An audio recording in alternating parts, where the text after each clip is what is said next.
Hi everybody, and welcome to episode 26 of Life Lessons and Combat Sports. I'm your host, Eric Hamidi, and given the current heat wave that's going on right now, it's honestly a day like this that I'm happy that I decided to start recording my episodes indoors, because kind of like what I mentioned with the part one of the Ali Act episode is that in order to do these episodes, I have to keep my car off, which means no air conditioning, so it gets really hot. So I'm really happy that I don't have to deal with that in just really anymore, for that matter. And, it's interesting because this is an episode that I've had the idea to do for at least a couple months. Like 2 months I've been wanting to do this episode, and now I'm finally gonna get to do it. I mean, the whole reason there was a delay was just because there were other topics or other subject matters that came up that I wanted to talk about, and some that were a little more time sensitive than others, so I really wanted to make sure that I covered those first. So now I'm finally getting to it, and this is a subject matter that's kind of been on my mind for, I've really been antsy to talk about it. So one thing that I thought that was kind of interesting that I noted in my ECW episode was the fact that this year is the 25-year anniversary rather, on the closure of ECW. However, what's also noteworthy, and what I feel like is also worth mentioning, is the fact that this is also the 25-year anniversary on the closure of World Championship Wrestling, WCW.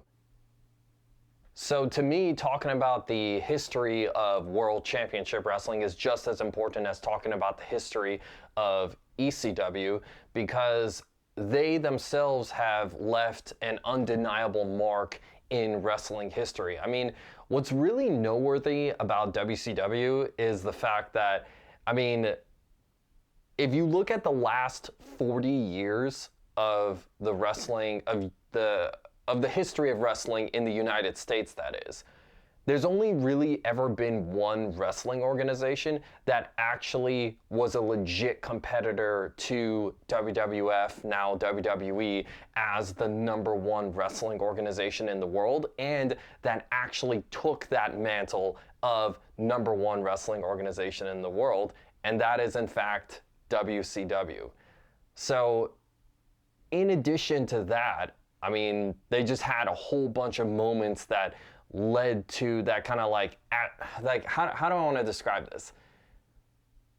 They were able to do that with the moves that they made, and then also the moments that they had, which I feel will always have a place in the mind of wrestling fans. So that's something that I'm very, all in all, when you look at the kinds of things that WCW did in its existence, those in addition to just the general idea or the belief that I have that even with WCW's personnel or events or things that happen in that company's history, those are things that you can take a lot of lessons from it. It's very similar to how I feel about ECW, where just like the people who were involved with that company and even just the story of the company itself is a lesson that you yourself can take with you in your own everyday life. And just when you really look at it, I'm talking about how 2001 is the year that is the 25-year anniversary on the end of WCW and ECW. And I guess what's interesting is that as I've gotten older, I've kind of discovered that 2001 was kind of a bad year as far as the wrestling industry goes, because you had 2 out of the 3 major United States wrestling organizations go under at the exact same time. So with that happening, there's going to be a lot of jobs lost, not only as a wrestler, because there's only going to be so many spots that are in the WWE at the time, so not everyone's going to get hired, but it's also from a crew member or staff member standpoint, where just you have the production crew putting on the show, or the office staff running the everyday to management of the company. It just, if there's no wrestling company, there's no job there. So the way I kind of equate it, or the way I kind of put it, is that 2001 was, it was kind of like the extinction of the dinosaurs, in the sense that there was a huge catastrophic thing that destroyed the environment and led to a lot of things dying, and it just took a long time for the environments to recover from that. So it's kind of, I mean, I think that's a good way to describe the wrestling industry in the United States in 2001. And that just speaks to the kinds of things that those two wrestling organizations had. And just given the fact that there's all these things coming up, or all these different associations, I felt like it was worth talking about it. And I originally thought about how I was going to do this, but honestly, I think what I'm going to do is that I'm going to split just the company history for WCW into 2 different episodes, just because there is a lot of info to kind of get into. And just, it's funny how I keep going into these things where, like, I talk about the history of wrestling companies, whether it was TNA last year, my ECW episode a couple months ago, and now WCW, or at least part of it. So the way that WCW was able to create that kind of an impact on the wrestling industry was due to a certain storyline for a certain program that eventually happened for WCW in the year 1995. But just as a general overview of the company, giving you guys some background on it, like I normally do with these episodes. Basically, WCW, they started out in 1998. They started in 1988, after what was left of Jim Crockett Promotions was purchased by Ted Turner to eventually create World Championship Wrestling. And this was Ted Turner's foray into the wrestling business and such. So the best way that I can describe WCW in their early years was that they were just trying to find their footing and trying to find where they stood in the wrestling landscape. I mean, I think also in addition to that, there was that desire for them to be a legitimate contender in the wrestling landscape as far as the US goes.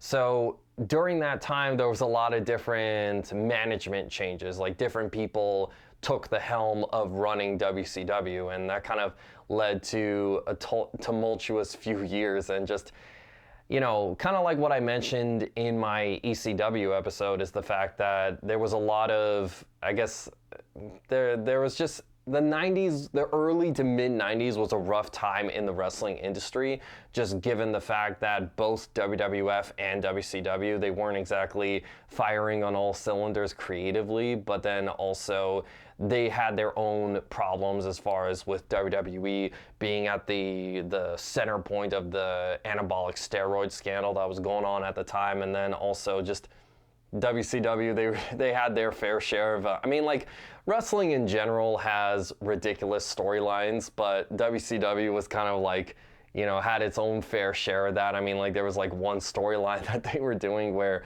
freaking they had a pair of hunchback wrestlers that couldn't be pinned because if they laid on the mat, then their both shoulders would be up, so they couldn't be defeated and stuff like that. And just, I think that's a testament to how WCW was having a little bit of a hard time trying to find its footing, because, you know, they didn't know exactly what worked, and like the people that were running the company, they weren't exactly wrestling people. So it's kind of like you look at it and you think, okay, how does the Undertaker gimmick in WWE work? But here we're doing this with our hunchback wrestlers, and that's not, you know, working out for us. I mean, it's just a matter of trying to get the right type of people in charge of the company. And I guess now that I'm sort of thinking about this a little bit, it's kind of like they needed time to eventually find that person who could actually run the company well and all that. So there was a lot of different people who came and went as far as, running the company, and just,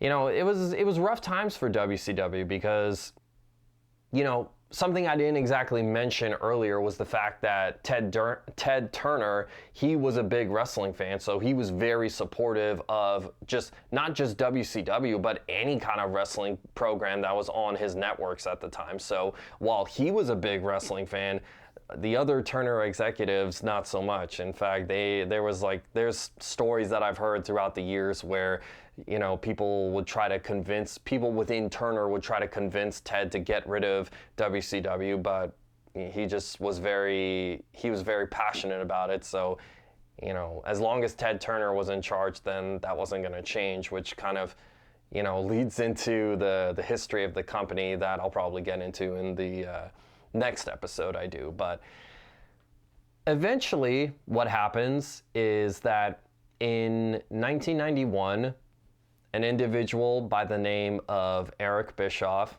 joins WCW, first as a commentator, announcer, and all that stuff, and then eventually in 1993 he gets promoted to the role of executive producer for WCW. From here on out, you could say from the moment he entered the company, but especially by this point in 1993, when Eric Bischoff became the executive producer, this was an individual who, like Paul Heyman was in ECW, he was a guy who would be a crucial figure in the company, basically for the rest of its existence. He started implementing some things into the company to try to change the company's fortunes. Like, one of the things that he did was that he recorded a lot of their shows in the Disney studios, and he also took the approach of cutting back on house shows, which was just untelevised live events. And he really, from what I've researched in this video about the story of WCW from Cultaholic Wrestling, that's a little hard to say out loud, from Cultaholic Wrestling, basically that he took it from a TV production standpoint. So slowly but surely these things are improving WCW's presentation. And then the big thing that happened in the summer of 1994 was WCW actually signed Hulk Hogan to the company. Now, there's a fair share of criticism to be thrown Hulk Hogan's way, and I think a lot of it is well-deserved, but you can't deny the type of impact that Hulk Hogan had on the wrestling industry and the kind of star power that he had. Even nowadays, how we look back on him, like how we look back on his career just as far as being a megastar in wrestling, that was especially true even in the mid-90s. And that brought on a lot of attention and a lot of appeal for WCW, and that just brought in a lot of advertisers and publicity and all this other stuff. So it really helped out and boosted WCW in a way. And then 6 months later or so, they brought in Randy Savage, who was another big star in WWE, and that just kind of boosted their profile even more. So throughout 1994 and 1995, they're doing all these different things to try to continue building up, if you will. And eventually that led into a situation in 1995 where Eric Bischoff, he's going in for a meeting to try to pitch a deal with this network in China. I believe it's called Star Network or Star TV, and basically develop a presentation for that and just to enhance WCW's distribution even more. So he goes into this meeting, and Ted Turner's in that meeting, and very early on, Ted Turner basically asks Eric Bischoff, what do we need to do to compete with WWF? And that was a question that Eric Bischoff wasn't really expecting. So, thinking on his feet, he came up with the response of that they needed primetime television, a weeknight primetime television slot, because WCW had a TV show on Saturdays, but what Eric Bischoff was pitching was a weekday evening television show. So that was what he responded with, and then Ted Turner was basically greenlit for them to have a show on Monday nights, which was the same night as WWE's Monday Night Raw. Now, as far as how he was going to present the show, I'll get into that when I talk about the life lesson for y'all. But what you need to know right now is that basically the executives at Turner, they said, okay, we'll give you a primetime slot, what ended up being WCW Monday Nitro, and there was a certain way that Eric Bischoff wanted to present the program to make it a success, or at the time just to give himself the best chance of it being a success. So for the first 8 or so months of the show, it was a back and forth affair as far as who won the ratings war on that given evening. Some nights it was Monday Night Raw, some nights it was WCW Monday Nitro, but then the tide shifted in late May of 1996 when you had Razor Ramon, who was in WWE, debut unannounced and unexpectedly on Nitro. So he comes in, a couple weeks later, you had Diesel debut on WCW. And they weren't going by their ring names. I mean, like, eventually they would end up going by their real names in Scott Hall and Kevin Nash, respectively. But for the time being, they were just known as the Outsiders and all that stuff. So that basically, I mean, depending on how you want to look at it, whether it's the debut of Nitro or when Scott Hall and Kevin Nash arrived in WCW, that was the beginning of this golden era in wrestling that can be considered either the biggest era in wrestling or one of the biggest eras. And the only reason I'm saying one of is because if it's not the 90s as far as wrestling being at its most popular, it's the 80s. So it really all depends on how you want to look at it. So basically the whole premise behind this was that there were these two guys who were this invading force coming into WCW to basically unleash hell on the entire company. So that was something that really drew viewers in and just made them engaged and want to watch week after week. So eventually it got to the point where in June of 1996, WCW would win the ratings war every week against WWE for 83 weeks in a row.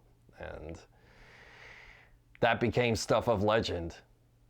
But that just shows the kind of stuff that WCW was doing at the time with their programming. And they just kept building up on this invasion storyline the next month when you had the third man join the company. And if there are any wrestling fans that are watching this, you know exactly where this is going. But what would become eventually the New World Order, the NWO, ended up getting a third member, that being Hulk Hogan, which, like I've said, there's the star power of Hulk Hogan, there's whatever criticism you may have about Hulk Hogan, but given the type of character and the type of name value that he had, I mean, not only, it's just not only for the reasons that I've already mentioned, but when you had that moment where Hulk Hogan joins the NWO, here's the best way that I can put it. It would basically be like if Superman joined forces with Lex Luthor. You have the ultimate good guy, the hero, turning to the dark side. And that created even more of a buzz for WCW and wrestling that just really boosted WCW's fortunes. And it was at that moment that they took the helm of the #1 wrestling organization in the world.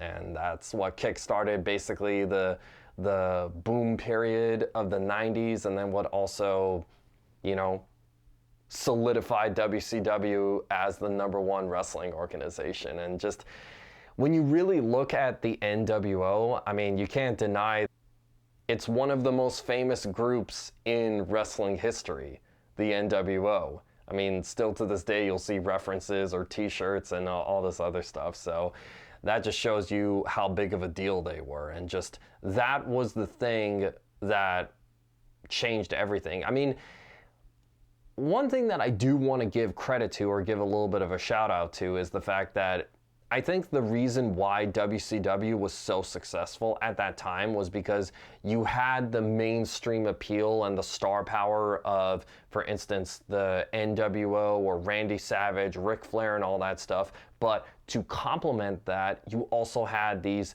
very technical, skilled wrestlers on the undercard like an Eddie Guerrero or a Rey Mysterio or Chris Jericho and a bunch of others that really provided solid matches to really create a total package there. I think that was a big reason why WCW was so successful between that 1996, 1998 time frame. And, you know, there was a certain philosophy that Eric Bischoff had with how he wanted to present Nitro, which is basically at the core of the life lesson that I want to share with y'all, which this is exciting because now I get to kind of put in my own thoughts as opposed to giving a history lesson here. But here's basically what happened. Let's go back to when Nitro was approved. So basically, as I mentioned, Ted Turner said, yeah, you got a Monday time slot. And there was basically Eric Bischoff, according to him, and based on other things that I've read or watched, is that he then thought to himself how he was going to present Nitro. And there were a few conclusions that he had. One of the things that he thought was, okay, with Nitro,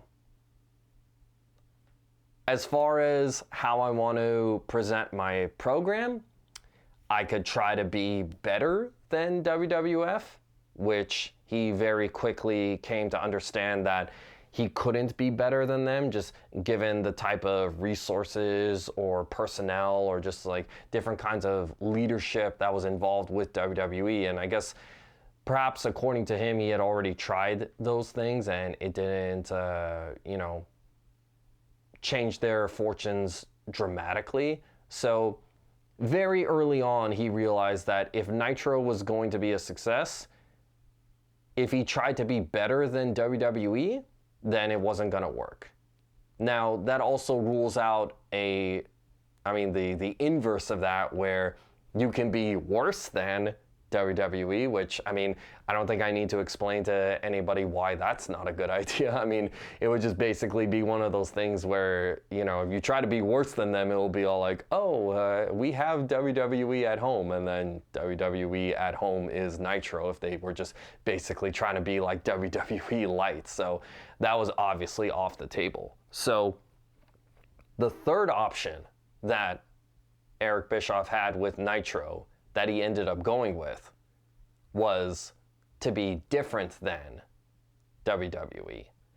And it's kind of interesting because, I don't know, I sort of feel like this idea of being different than is a little similar or a variation on the life lesson that I shared in my ECW episode, as far as, the lesson you could take is accentuate the positives and hide the negatives. But I don't know, I kind of see some differences in this just because, to me, I don't know, it's interesting. I'm kind of getting excited talking about this because it's making me think a little bit. I see that whole idea of being different than being very analytical, because even just talking about it right now, it made me think, okay, if you're going to be different than somebody, then you really need to like look and strategize and almost like game plan as if you're, I don't know, you're competing in a sport against that person to try to figure out, okay, this is what they do, and what are we going to do differently? It almost feels like a battle, if you will. And I guess I just say that because that's something that you can do. I mean, like, I guess that's, part of the game as far as war goes, which is, I guess, appropriate given that this era was called the Monday Night Wars. But also, I mean, that's what you do in prize fighting too. But basically, how he sort of saw it was, okay, WWE does certain things. As examples, they tape their shows, so what we're going to do is we're going to be live. And that was the dynamic that Nitro had, was Raw was taped, Nitro would be live. And as the years went on, Eric Bischoff would use that to his advantage by basically giving away the results of Raw during Nitro to try to prevent people from watching that show, which eventually ended up not working for them, but it worked for them for a while. So that was one way that he was going to be different. Eric Bischoff also decided they were going to be different as far as what kind of audience they were going to cater their programming to. At the time, WWE was catered towards the younger demographic, kids and stuff like that. WCW thought, okay, we're gonna create programming catered to the 18 to 34 male demographic.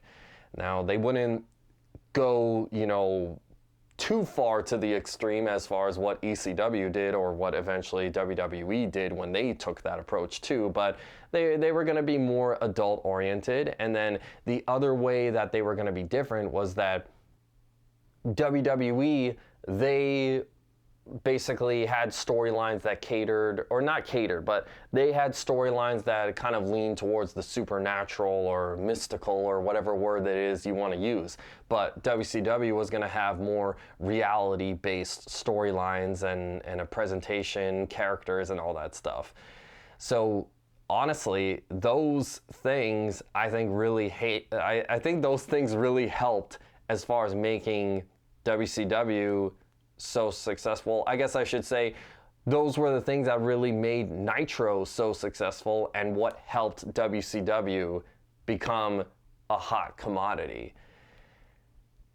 And if you want to take that and take it into your own life, I mean, honestly, being different then, that can take shape in a lot of different forms. I mean, I feel like I use this comparison a lot, but I feel as though being different then, I mean, you could take that into your own place of work, where, for instance, you see your coworkers and you think, okay, this is what they're excelling at, or this is what they're good at. How can I be different then to try to stand out or to also be an asset to the company? And I guess, like, honestly, that whole idea of being different then, I'll provide you with an example of myself. And really, when I think about being different then, it's really this podcast. Because I feel like I'm taking, a subject matter that I know or that I'm interested in, but I'm presenting a completely different type of content than you would see anywhere else. I mean, when you really, I'm curious as far as how many podcasts there are that are like this. Because like the way I sort of saw it, and this was a thing that took a long time for me to sort of come to this idea for this project, is the fact that if you wanted a history of WCW, I mean, there's plenty of YouTube videos or podcasts or all this other stuff that can give you that information. And that's something that I'm not really doing here, because I realize that is something that you can do. But how many types of projects or podcasts or whatever take the things that happen in combat sports and try to relay a relatable life lesson that you can take in your own everyday life? I mean, that's something that I kind of pride myself on, or that I'm happy that I'm doing, because really it's a way for me to kind of stand out in this field, as opposed to just doing the same thing everyone else is. Or just, I guess another example would be, how many two-person podcasts are there just assessing the wrestling industry, or just the current events of wrestling, reviewing shows that happen on a weekly basis, or just, take trips down memory lane. Here it's a little bit, I don't know. Here I find it a little bit interesting, because it's almost like storytelling, but then putting a unique spin, and just, I don't know, in some ways I kind of view it as a little bit of a challenge to take all the stuff that happened in combat sports and just see, all right, Eric, can you make a life lesson out of this? And be like, okay, let's give it a shot. I don't know. That's sort of how I'm sort of seeing it. But being different than, I mean, at its core, what you're trying to do is just try to like stand out, because that can carry you very far in a lot of different ways. I mean, you can even take it throughout the job search, with regards to like looking for a job, is that like when you actually get the interview, you are able to do something or say something differently than anyone else has, to try to make yourself stand out and increase your chances of getting the job. But these are, I mean, like, honestly, these are the things, like, that's a really important thing to try to take away from WCW's history, or just the birth of Nitro, and see if you could do that and carry that out in your own everyday life. I honestly, I don't know how many times I've done this in my episodes before, but I challenge y'all, after hearing this story, watching this episode, to go ahead and do that. I suppose it's a little interesting just talking about WCW's history, because I can sort of see some similarities between things that have happened in that company's history, and then just things that are kind of like either have happened or are happening right now. I mean, I don't know. It's just kind of interesting talking about a company, a company's life, just given the things that are like happening or going on in my, life right now. And just, I've often said that this is, this podcast is a good way for me to like deal with the things that are going on in my life and such. And I mean, I don't want to go too deep into it, but just today is no exception. And just, it's been helpful as far as just giving me something to like focus on. And when I talk about basically the end of WCW, it's interesting, because it kind of relates to, something that happened to me in the past, but it's also related to just, the ending of things and such, and just, that's just how life is. So, if I had done this episode a couple months ago, then it would have just kind of been related to something from the past, as opposed to like something that's going on in my present and such. So maybe doing that episode can kind of help in that regards. And just regardless of what's happening in my current, everyday life, what happened when WCW closed its doors, I feel like that's an important lesson on its, just on its own, or just like something that we should all be mindful of. And I'll be happy to get into that. And just that aside, there's a lot of positives to take from WCW, and just that whole message of trying to be different than, I mean, that's a big, positive that someone can take and use that in their own life to create even more positive things. So I hope that you're able to do that with the information that I just, shared, and just,